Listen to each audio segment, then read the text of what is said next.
तो मैं आज प्रूफ करने जा रहा हूँ कि थेल्स थ्योरम यानी कि जो बेसिक प्रोपोर्शनैलिटी थ्योरम। तो इसमें क्या होता है कि मान लीजिए हमने ट्रायंगल में एक ऐसा कुछ बनाया, ऐसा एक लाइन बनाया ट्रायंगल के बीच से होके, वो किसी भी रेशियो में हो सकता है। ये अगर ये साइड 3:2 में डिवाइड हो रहा है तो फिर ये वाला साइड भी 3:2 में डिवाइड होगा अगर ये डी बी सी के पैरेलल हुई, यानी थर्ड साइड के पैरेलल हुई। तो हमें इसको प्रूफ करना है बेसिक प्रोपोर्शनैलिटी थ्योरम को। इसे कैसे करते हैं, यहाँ पर हमें ये जानना है कि क्या दिया हुआ है और क्या प्रूफ करना है। तो यहाँ पर गिवन है हमारा D parallel to B C. हमें प्रूफ करना है ये जो A D by D B है ये ए बाई ई सी के इक्वल है। तो चलिए इसे प्रूफ करना शुरू करते हैं। अब तो यहाँ पर मैं लिख देता हूँ। तो सबसे पहले हमें कुछ कंस्ट्रक्शंस करने पड़ेंगे। सबसे पहले डी एफ परपेंडिकुलर टू ए ई लगाना है और ई जी परपेंडिकुलर टू ए डी लगाना है। तो यहाँ पर मैं ये ए डी भी लिख सकता हूँ, ए बी भी लिख सकता हूँ, वो आपकी मर्ज़ी, आपकी मर्ज़ी। तो यहाँ पर मैं लिख देता हूँ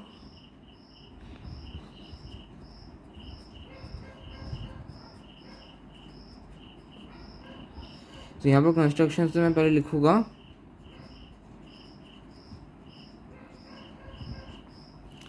जो ई जी है ये ए बी के परपेंडिकुलर बनाना है, और उसके बाद जो डी एफ है ये एफ डी लिख देता हूँ, ये मुझे करना है ए सी के परपेंडिकुलर। और यहाँ पर मुझे इन दो लाइंस को ज्वाइन करना है।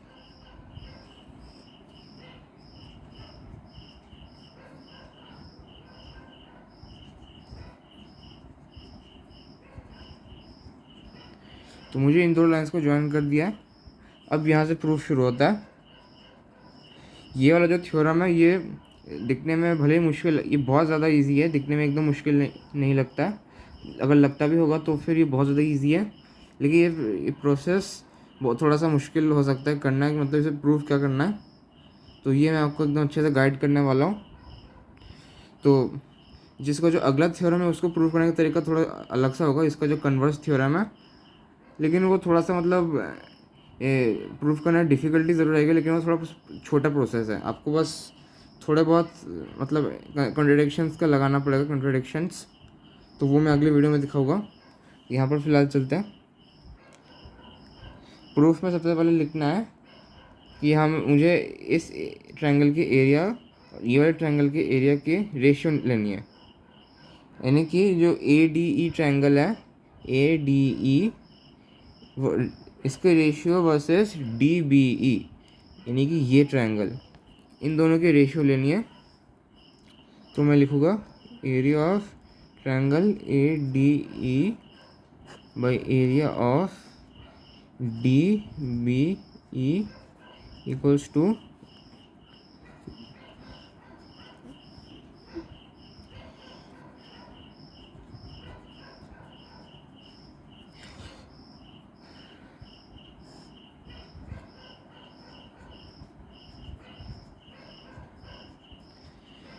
अब मैं बता दूँ कि एरिया इक्वल कैसे है। ये देखिए, ये जो ट्रायंगल है यहाँ पर परपेंडिकुलर मेरा ई जी है।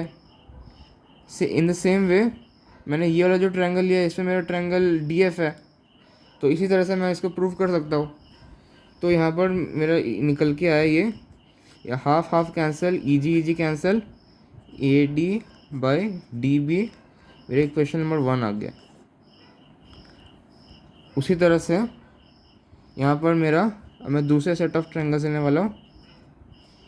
Area of A D E by area of, अब यहाँ पर ई सी डी ट्रायंगल है, ई सी डी, इसका जो परपेंडिकुलर है ये मेरा ई सी है। तो यहाँ पर मैं लिख देता हूँ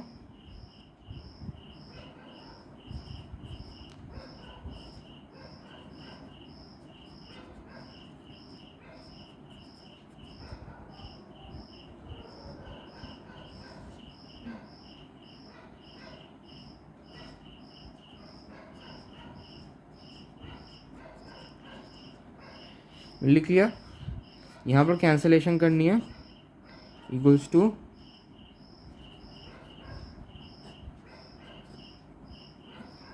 ये मेरी क्वेश्चन नंबर 2 आ गया। अब यहाँ पर एक चीज़ गौर करने को मिलेगी, आपके 9th क्लास में एक चीज़ पढ़ाया गया था जो पिछले साल डिलीट हो चुका था वो चैप्टर, लेकिन अगर आपने पढ़ा होगा वो चैप्टर तो फिर आपको समझ आएगा, नहीं आया तो फिर मैं समझा देता हूँ अच्छे से। तो इसने पढ़ा है तो वो ये पार्ट स्किप कर सकता है। यहाँ पर मैंने एक बेस ले लिया है ए बी, इसके ऊपर मैंने 2 डॉट लिए, ये जो 2 लाइन्स है पैरेलल लाइन्स है, मैंने इन लाइन्स को ज्वाइन कर दिया है और इससे 2 ट्रायंगल्स बने। ये सॉरी थोड़ी गलत बन गई ट्रायंगल। तो यहाँ पर अब गौर करने को ये है कि ये जो 2 ट्रायंगल्स है,